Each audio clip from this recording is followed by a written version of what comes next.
इस फिल्म की शुरुआत होती है वेनिस से, जहाँ एक नीलामी घर में काफी कीमती चीजों की नीलामी होने वाली थी। इसीलिए बड़े बड़े अमीर लोग मास्क पहनकर यहाँ बैठे हुए थे। यहीं पर हम कहानी के मेन कैरेक्टर को देखते हैं, जिसका नाम साइरस था। वो काफी स्मार्ट था और एक बार फिर यहाँ अपने साथियों के साथ चोरी का प्लान कर चुका था। यहाँ हमें साइरस की टीम के बारे में बताया जाता है, जिनमें सबसे टॉपर वो खुद था। फिर थी पायलट लड़की, एक था लॉक मास्टर जो हर तरह के मुश्किल लॉक्स को भी आसानी तोड़ सकता था। एक लड़की हैकर थी और लड़का था इंजीनियर। एक बड़ी उम्र का आदमी भी होता है जो इनकी चोरियों में मदद करता था। इस वक्त वो साइरस के साथ नीलामी घर में आया हुआ था। यहाँ हर जगह पर कैमरास भी लगाए हुए थे, जिन पर पुलिस की नजर थी। और सबसे सीनियर ऑफिसर का नाम एबी होता है। काफी वक्त पहले वो साइरस से मिली थी, इनकी दोस्ती हो गई थी। पर जब एबी को पता चला कि वो कितना बड़ा चोर है, तो एक मिशन पर इसने साइरस को पकड़ने का प्लान बनाया। लेकिन वो क्योंकि काफी चालाक था, इसलिए भाग गया था। लेकिन इस बार एबी अपनी टीम के साथ पूरी तरह से तैयार थी कि जैसे साइरस चोरी करेगा, ये उसे रंगे हाथों पकड़ लेगी। और अब नीलामी शुरू हो जाती है। सबसे पहले एक काफी महंगी पेंटिंग को लाया गया, जिसकी एक के बाद एक बोली लगने लगती है। लेकिन आखिर में वो 2 करोड़ की बिक जाती है। मगर ये चोर साइरस और उसके साथी जो पहले ही स्टार में बैठे हुए थे, ये उस पेंटिंग को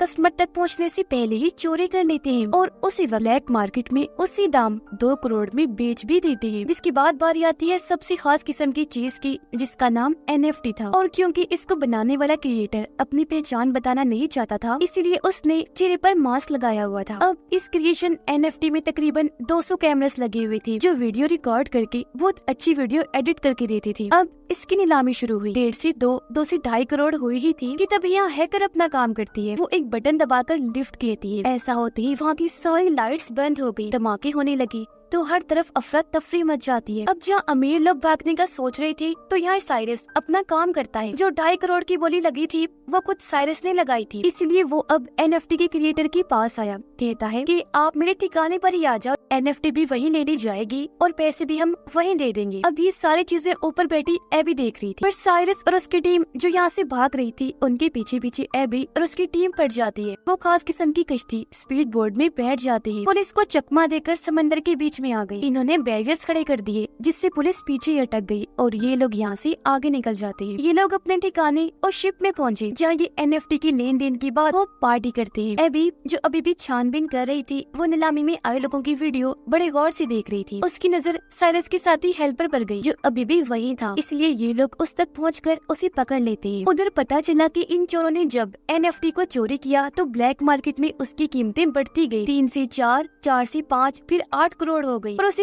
एक्टिवेट चलाने के लिए इन्हें असली मालिक की जरूरत थी, इसलिए ये उस क्रिएटर को भी उठा लाए थे। साइरस उससे बात करता है, कहने लगा कि तुम्हारा NFT मार्केट में जहाँ 2.5 करोड़ का बिकना था, वो अब चोरी होने की वजह से ब्लैक मार्केट में 8 करोड़ का बिकेगा। तुम्हें लगता है हमने तुम्हें ऐसे अगवा किया? नहीं, बल्कि ब्लैक मार्केट में बेचकर आधा मुनाफा तुम्हें भी देंगे। इससे तुम्हारा हमारा दोनों का फायदा होगा। तो टेंशन ना लो, जम के पार्टी करो। साइरस की टीम का हेल्पर एबी के सामने बैठा हुआ था और सभी सवालों के उल्टे सीधे जवाब दे रहा था। एबी कहती है कि मैं तुम्हें जेल में डाल दूंगी और सबके सामने तुम्हारी सच्चाई ले आऊंगी। बेहतर होगा कि तुम अपनी टीम के बारे में हमें सब कुछ बता दो। तब हेल्पर कहता है कि मेरी टीम इस वक्त लंदन में है, अगर उन्हें पकड़ना है तो मेरे साथ वहाँ जाना होगा। इसलिए अब एबी अपने साथियों के साथ लंदन की पुलिस डिपार्टमेंट में जाती है। यहाँ उसकी मुलाकात एक और ऑफिसर से हुई, जो उसे बताता है कि मुझे खुफिया तरीके से पता चला है कि सबसे बड़ा माफिया, जिसका नाम लार्स है, उसने हाल ही में मार्केट के शेयर्स के साथ हेरा फेरी की है, जिससे कीमतें ऊपर नीचे होने की वजह से उसे बहुत मुनाफा हुआ है। मगर इस मुनाफे की वजह मार्केट या चीजों की कीमतों की उलट पुलट नहीं, बल्कि डैम का पानी पूरे शहर में फैला दिया, जिससे वहाँ बाढ़ आ गई, घर डूब गए, लोगों की जानें चली गई। तो इस वजह से मार्केट के साथ ये सब हो पाया। और अब लार्स बिल्कुल ऐसा ही एक दूसरे शहर के साथ भी करने वाला है, जिसमें लार्स के साथ साथ एक और काफी बड़ी माफिया भी शामिल है। और ये काम वो दोनों अगले 2 महीने में अंजाम दे देंगे। लार्स उस माफिया को पहले पेमेंट करेगा। वो पैसे नहीं, सोना होगा, वो भी 1-2 किलो नहीं, बल्कि पूरे 10 टन। और अब उनकी इस डील को तोड़ने और पेमेंट रुकवाने के लिए मुझे तुम्हारी जरूरत है। तो ऑफिसर बताता है कि हमें एक ऐसे बंदे की तलाश है जो चोरों की तरह ही सोचकर चोरों को पकड़ सके। जाहिर है इस काम के लिए हमें किसी मास्टरमाइंड चोर की जरूरत है। और वो कौन है तुम अच्छे से जानती हो, साइरस। जिस पर एबी फौरन बोली,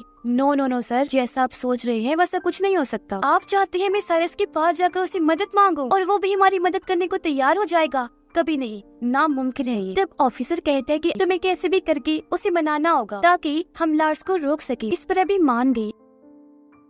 फौरन पहुंच जाती है साइरस के पास। यहाँ दोनों एक दूसरे को ही दोष देने लगते हैं कि तुमने धोखा दिया, तुमने दिया। पर आखिर में बात खत्म करके साइरस उसकी आने की वजह पूछता है, जिस पर एबी कहती है कि तुम्हें मेरे लिए एक चोरी करनी हो, और उसे वो सारी बातें बता देती है जो एबी को ऑफिसर ने बताई। फिर कहती है कि तुम्हें वो सारा सोना चोरी करना होगा, जिसके बाद साइरस ये सारी बात अपने साथियों को भी बताता है। उसके साथी चौंक तो गई, पर साइरस कहता है कि समझ सकता हूँ कि ये काम मुश्किल है, लेकिन करना बेहद जरूरी है, क्योंकि अगर वो लोग अपने प्लान में कामयाब रहे तो पूरा शहर बाढ़ में बह जाने की वजह से बर्बाद हो जाएगा, मासूम लोग मर जाएंगे। और अब बारी बारी सारे लोग पता लगवाने की कोशिश करने लगते हैं कि आखिर लार्स और वो माफिया ये प्लान अंजाम कैसे देंगे। पता चला कि वो सारा सोना सबसे पहले लार्स के अड्डे से निकलेगा, फिर ट्रक्स के जरिए वहाँ से ले जाया जाएगा, जिसके बाद वो प्लेन के जरिए उसकी मंजिल तक भेजा जाएगा। इसलिए अब यहाँ साइरस और उसकी टीम अपने अपने कामों में लग जाती है कि वो कैसे अपना मिशन अंजाम देंगे। यहाँ सबसे पहले हैकर बताती है कि अगर हम बिल्कुल वैसे ही दिखने वाला प्लेन बना ले तो चोरी करना आसान हो जाएगा। पर सवाल ये था कि वैसा प्लेन आएगा कहाँ से। इस पर साइरस कहता है कि मैं नीलामी घर में एक अमीर लड़के से मिला था जो प्लेन्स के लेन देन का काम करता है। उसके पास एक ऐसा प्लेन है जो थोड़ा बहुत उससे मिलता जुलता है, जिसे हम खुद तब्दील करके वैसा बना सकते हैं। तो हो सकता है वो ही हमें उस प्लेन को दे दे। इसलिए अब ये सारे लोग उस प्लेन डीलर के पास पहुँच जाते, जो इन्हें वही आलीशान प्लेन दिखाता है। ये काफी खूबसूरत भी था, लेकिन इसे उड़ाना मना था क्योंकि इसमें कई सारे एलईडी ग्लास लगे हुए थे, साथ ही बहुत ज्यादा शोर भी था। इसलिए डीलर अपना प्लेन देने से मना कर देता है, लेकिन एबी उसे ये बता देती है कि मैं पुलिस वाली हूँ, इस तरह के प्लेन्स रखना वैसे भी गैर कानूनी है, और अगर तुमने ये हमें ना दिया तो जेल की हवा खाओगे। जिस पर आखिर वो मान ही जाता है। अब प्लेन तो मिल गया था, तो अगला सबसे बड़ा मसला ये था कि रडार पर हेरा फेरी कैसे की जाए, जिसके लिए इन्हें बनाना होगा PSI, जो इस तरह के सिग्नल्स बनाएगा जिससे हालांकि हवा में 2 ही प्लेन्स उड़ रहे होंगे, मगर वो सिग्नल सिर्फ एक ही प्लेन दिखाएगा। लेकिन यहाँ एक छोटा सा मसला था, मतलब जब इन दोनों प्लेन्स को एक दूसरे के ऊपर नीचे करेंगे तो कुछ वक्त के लिए रडार पर ये दोनों ही प्लेन्स नजर आएंगे, जो हेडक्वार्टर में बैठे हुए लोग देख लेंगे। इसलिए इन्हें वहाँ अपने किसी खास आदमी को बिठाना था, जिस पर एबी कहती है कि एयरपोर्ट पर मैं एक ऑफिसर को जानती हूँ जो मेरा दोस्त है, वो हेडक्वार्टर में ही बैठा होता है, तो हमारा काम वो कर देगा। इसलिए ये अब उस ऑफिसर से जा मिले जो व्हील चेयर पर था। इन्होंने अपनी बात रखी, जिसके लिए वो साफ साफ मना कर देता है कि सॉरी, मैं ये काम नहीं करूँगा क्योंकि इसमें चोरी शामिल है। नहीं, बिल्कुल नहीं। पर तभी साइरस कहता है कि मैं इस काम के बदले तुम्हें 10 लाख दूंगा, जिसके लिए वो ऑफिसर मान गया। तो ये सारी टीम अपने अपने काम पर लग जाती है और इस प्लेन को ये लोग बदलने में लग जाते हैं, मतलब कि रंग वगैरह करते हैं ताकि ये दूसरे प्लेन की तरह लगने लगे। जिसके बाद PSI की मशीन बनाई जाती है जो सिग्नल्स में हेरा फेरी करेगी, पर उसका साइज बड़ा लग रहा था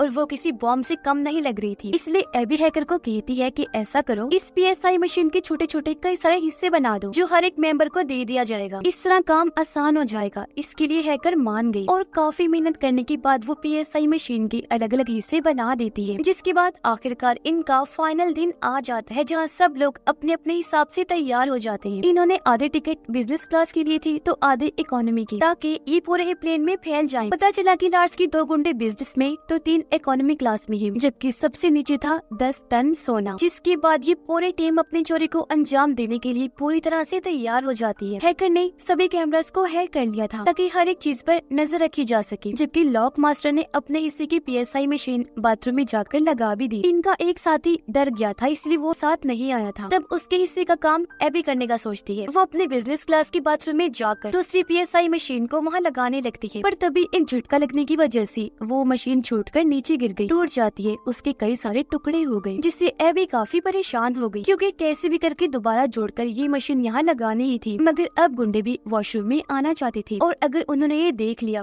तो इनका प्लान चौपट हो जाएगा। लेकिन यहाँ ठीक वक्त पर साइरस आ गया और अब ये दोनों मिलकर मशीन को जोड़कर वहाँ लगा ही देते हैं, जबकि पायलट अपनी जहानत से अपने वाले प्लेन को उड़ाकर उस बड़े वाले प्लेन के नीचे ले आती है। साथ ही PSI के एक्टिवेट होने का इंतजार करने लगती है ताकि दोनों प्लेन्स की रडार का एक ही सिग्नल जाए। इसीलिए अभी हेडक्वार्टर की रडार में 2 ही प्लेन्स के सिग्नल्स आ रहे थे, जो देखकर एयरपोर्ट ऑफिसर की साथी कहती है कि हमें इस बारे में ऊपर खबर कर देनी चाहिए। जिस पर वो ऑफिसर यानी एबी का साथी जवाब देता है कि ये मामूली सी खराबी होगी, 2-3 मिनट में ठीक हो जाएगी। वो उसे अपनी बातों में उलझाने लगा। जिस बीच PSI के एक्टिवेट होते ही पायलट अपने वाले प्लेन को दूसरे प्लेन से कनेक्ट कर लेती है। ऐसा होते ही सिग्नल मिलने लगे, जिससे अब रडार पर बस एक ही प्लेन नजर आने लगता है। तब ऑफिसर अपने साथी को कहता है, देखो मैंने कहा था ना ये खराबी है, लो अब ठीक भी हो गई।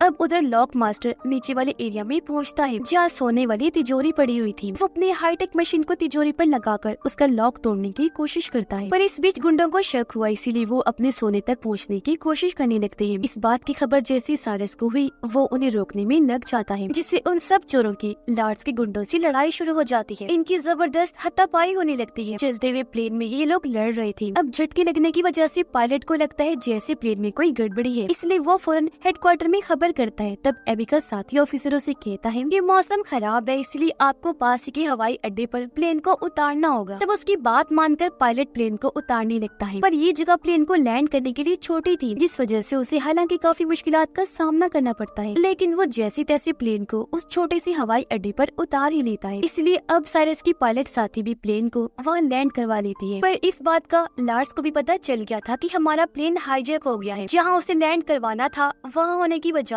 कहीं और करवा दिया गया है। इसलिए लार्स अपने साथियों को कहता है कि जिसने भी मेरे सोने को मुझ तक पहुँचने से रोका है, उन्हें खत्म कर दो या फिर मेरे पास लेकर आओ। उधर लॉक मास्टर साइरस से माफी मांगता है कि प्लीज मुझे माफ कर दो, मैं टाइम के अंदर अंदर लॉक तोड़कर सोना नहीं चुरा पाया। अब ये सोना गुंडों और इनके हेड माफिया लार्स के हाथ लग जाएगा और ये अपनी खतरनाक डील कर लेंगे। अब इनके पास और कोई रास्ता नहीं था, इसलिए गुंडों के साथ सोने समेत ये लार्स के पास जाने लगते हैं। इन्हें प्लेन के जरिए इनकी पायलट ही ले जा रही। उधर लार्स के पास वो माफिया भी आ जाती है। वो चाहती थी कि डील होते ही जल्द से जल्द शहर में बाढ़ आ जाए, ताकि मार्केट के शेयर्स ऊपर नीचे होने से दोनों को ही फायदा हो। लेकिन उस माफिया को भी पता चल गया था कि जिस प्लेन के जरिए इनका सोना आ रहा था वो हाईजैक हो गया है। पर लार्स उसे समझाता है कि मेरे गुंडों ने सूरत हाल को अपने कंट्रोल में कर लिया है, माल आपको मिल जाएगा, बस डील को कैसे भी करके आज के आज ही फाइनल करना। उधर प्लेन में अभी भी लड़ाई हो रही थी, जिस वजह से पीसीआई के सारे हिस्से बर्बाद हो गए। ऐसा होने से अब हेडक्वार्टर की रडार में दोनों प्लेन्स दिखने लगते हैं। तब प्लेन को ट्रेस करके गवर्नमेंट अपने फाइटर जेट्स को प्लेन के पीछे भेज देती है हमला करने के लिए। लेकिन यहाँ साइरस और पायलट अपना दिमाग लगाते हैं। वो प्लेन को उल्टा करके लिख देते हैं कि इसमें लोग हैं, इसलिए हमला ना किया जाए। इसीलिए फिलहाल वो फाइटर जेट्स उन पर हमला नहीं करते, बल्कि पीछा करने लगते हैं, ताकि जब ये प्लेन लैंड हो तो पुलिस वहाँ जाकर सारी सूरत हाल को हैंडल कर ले। जिसके बाद अब ये प्लेन लैंड होता है लार्स की महल के ग्राउंड में, जो उसके आलीशान से घर को बर्बाद करते हुए आगे बढ़ने लगता है। सिर्फ यही नहीं बल्कि सिक्योरिटी दीवार को तोड़ता हुआ प्लेन अंदर जाने लगा। ऐसा होते ही सारा का सारा सोना भी निकल कर बाहर गिर जाता है। ये देखकर माफिया लार्स को कहती है कि अब तो मैं ये सारा सोना भी ले लूंगी,